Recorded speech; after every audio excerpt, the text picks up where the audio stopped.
A quick disclaimer that this is by far the most important and also the most challenging part of the hairstyle, where we're getting all of the hair up. And it's really important to have a strong foundation here. And although this video is sped up a lot and edited, this is where I spend majority of my time. And you'll notice that there's an outfit change because I came back to this the next day. So before I start getting those sides up, I am thinning out and slide cutting from the interior of my ponytail to remove extra bulk.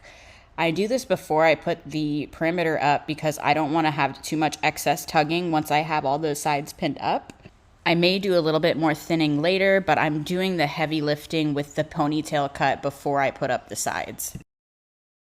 Thoroughly brush out your ponytail before you start moving into the sides. Get that extra hair out of the way. And now we're going to start unpinning those curls. I'm starting in the center nape section. I'm weaving a little bit of the interior of that section with my teasing comb to give some variation in the layers to help with the teasing. If you do decide to do some cutting on these interior layers, you need to be very cautious to make sure that you're not cutting any of those exterior layers, because we want that to lay nice and smooth and be able to be secured at the top. I'm just taking a couple fine cuts there, and now I'm ready to apply my Big Sexy Hair powder play. That's also going to help me to get some nice grippy back combing. I'm going to take this nape section in 2 sections and get my teasing going. I'm working very lightly just on the surface and packing that teasing down to my wefts. But I don't want very tight knotted back combing, and I am extending this teasing all the way down to the mid shaft, not quite to the ends. I want to leave those ends free because eventually that's going to become part of my bun, so I don't want to have any knotting that I have to comb through because that could potentially cause snagging. So once I have that teased, I have a pin up there to hold that section in place while I use my pick comb to guide that hair up where I want it to land, which is directly under the center of my ponytail. And then I'm going to make sure that I have enough teasing down there around the perimeter for my draping. I'm using some hairpins here to wiggle into that draping and tuck underneath the edge of the wig. I'm leaving out a little tendril here at the corner of the nape. Cinderella has some sort of free-flowing tendrils around the perimeter of her hairstyle, so you can add as many or as few as you like. I'm going through and doing the same kind of thing, slide cutting and lightening up the ends on this section before I sweep it up. See that I dropped another tendril out there. My wig's particularly thick, so I'm removing like a little bit more bulk than I normally do, but it helps me because that way it's not too heavy of a section to sweep up. But if you are going to use this technique, just be extra cautious that you're leaving enough length there to sweep all the way up to the base of your ponytail. I'm applying that light layer of product, and as I get into my teasing, notice the direction that I'm holding the hair with my opposite hand. With all of these character styles, when I'm teasing, I'm very intentional with the direction that I'm holding the hair with the opposite hand. I call this directional back combing. I'm directing it downward towards the block because I want to create that extra little lip around the perimeter of the hard edge of the wig. That's going to be where my draping is. And because I'm over directing that hair downward, it's going to help me to get that C shaping that's going to blend in with that previous nape section that we've done. So I do have that pin holding the section up top there for me so I can rest those ends while I guide that hair in the direction I need it to go. I'm using my pick comb here to start smoothing out and guiding that surface layer. And notice how I'm using my opposite hand to kind of hold that base of my back combing down. And that's also helping to direct that hair at the weft in a downward motion before I sweep up. I want to see a nice soft C shaping here that's going to blend in with my previous section. At this stage, I'm not quite focused on making it perfectly smooth and polished yet. I'm more so focusing on the direction and making sure that I have a decent amount of draping, but not too much draping, because remembering now that the way that we blocked our wig is in a sense that when we release those pins from the nape of the wig, it's gonna kind of bounce back up, and that's going to give us a little bit more leeway for our draping as well. So I wouldn't want my draping to extend more than half of my fingertip. However, if you're somebody who is worried about covering a lot of dark hair around the nape, it may be a good idea for you to scoot in a little bit more draping.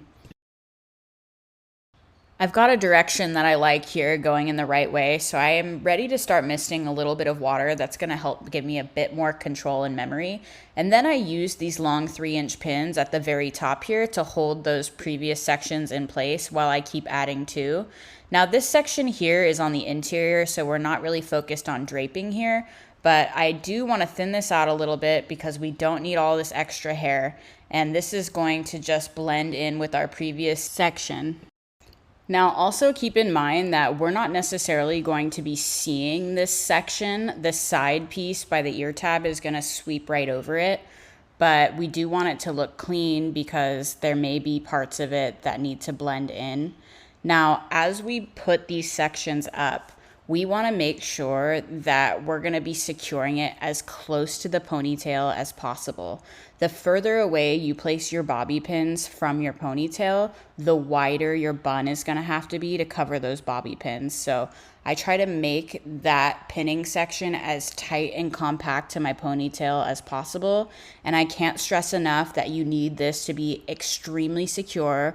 I highly recommend investing in some high quality bobby pins that have strong grip, because if your bobby pins aren't totally locked and secured around that ponytail, then once you start working on your bun, you might snag something that you've spent an hour or two trying to make perfect and smooth. So I can't stress enough that when it comes time to pin these perimeter sections, you need it to be absolutely solid and secure.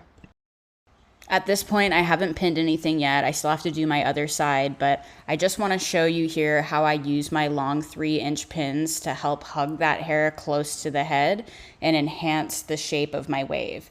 So I like to add in a little bit more custom detailed with a soft wave up the back of the head here.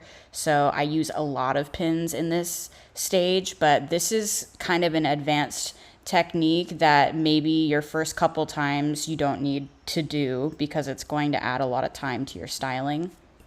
However, this long pin technique is helpful just for helping to guide that hair up, sweeping towards your ponytail, regardless of whether you want to add a fancy wave in the back or not. It really helps to hold those sections in place as you continue to polish and refine along those edges where there still may be teasing showing or if something's overlapping. This helps to give you a lot of control without giving too much pressure or creating a dent in the style, but just helps to hug the head shape nicely and keep everything in place while you continue to perfect around the perimeter. Now, as I work these perimeter sections, I'm going in between and steaming and giving mists of working hairspray as I go. I'm building layers and layers of memory. I want this whole section to be able to stand up by memory before I even put my bobby pins in. So right now I'm using the steamer and the back of my tail comb to kind of lay down and hug the head shape. So applying pressure with my tail comb helps to hug that hair in close to the head here.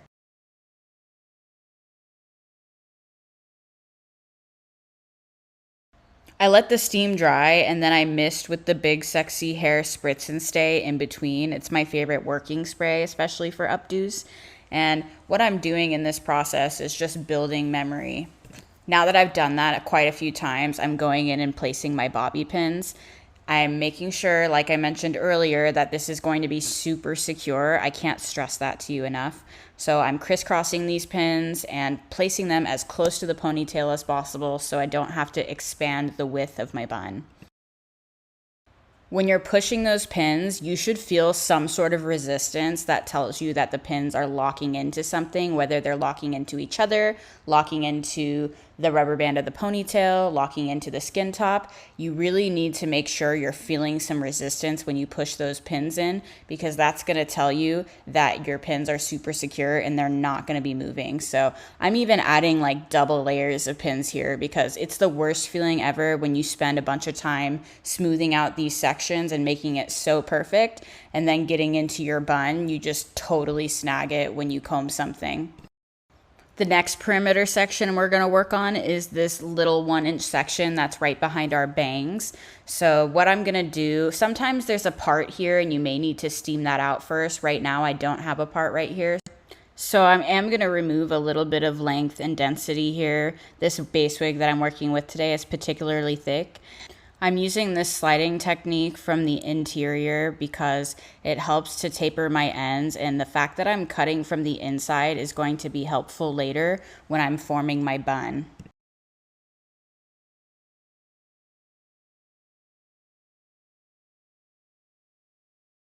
So I comb out all that loose hair first, and then I'm going to lay that section back as close to my ponytail as possible. I'm using those 3-inch pins again to keep that hair secured as close to the base of the ponytail as possible, while I still have some leeway there so that I can blend that top section in perfectly with my side sections here. So using those little pins there to guide and bow that top section outward, steaming and spraying to reinforce that direction. And then pinning that section as tightly and securely as possible, as close to my ponytail as possible. With that top section secured, I'm ready to move into these side sweeps here at the ear tab. I have it sectioned out below the skin top. Above the skin top will be our bang section. So I will be using the same hair cutting technique here to remove a little bit of excess length, and I have dropped out a little piece of hair there for the ear tab. I like to have a little tendril there right next to the face. I guess I was going a little hard there because my wig came unblocked in the corner there. So after I'm finished with my cut, I'm going to go ahead and make sure that my blocking is nice and secured there. Once again, before you do these sides, you want to make sure that your wig is blocked properly and even at the ear tabs so you don't have one side drooping lower than the other. I've placed one of those long upholstery needles up there right next to my ponytail where I want the ends of this side section to sit. Applying that Big Sexy Hair powder play and over directing that hair all the way forward onto the block to create a nice lip of draping there, and then sweeping it back to rest over that pin. I want to mimic that same C shaping that I already have going, and some people like this side section to look totally separate while others like it to completely blend in. Also keep in mind that if you are going to be using a Cinderella headband, some people like to make a little pocket right there separate from the top section so that you can slide the end of your headband in. I don't usually assume that it's going to be done that way when I do this for customers, so I just like to have it all connected perfectly, and then if they want to add an accessory over top or incorporate it in on their own, they can do that. So for this particular wig, I want to mimic the same C shaping that I have going in the back of the wig, but along the bottom here, I do want to see a little bit of definition between my side section and my back section. But this is totally your choice as to what's going to work best for the use of your wig or for your customer.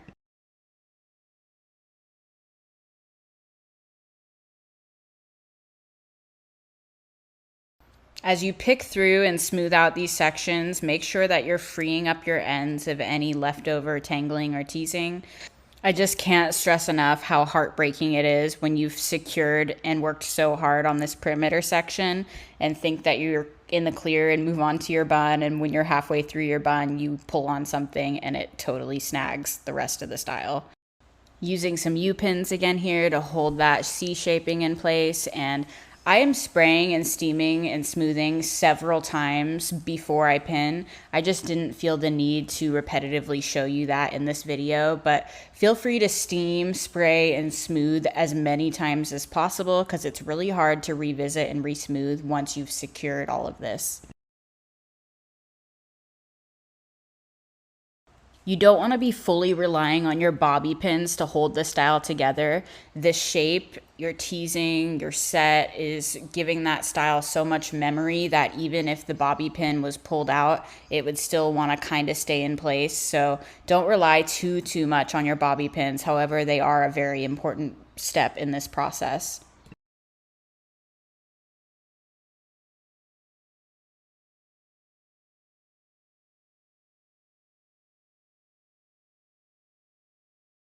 Before you move on to the other side, you're going to want to take that long pin at the bottom of that section so that you can line it up on the other side and make sure that your side sections are balanced in the back.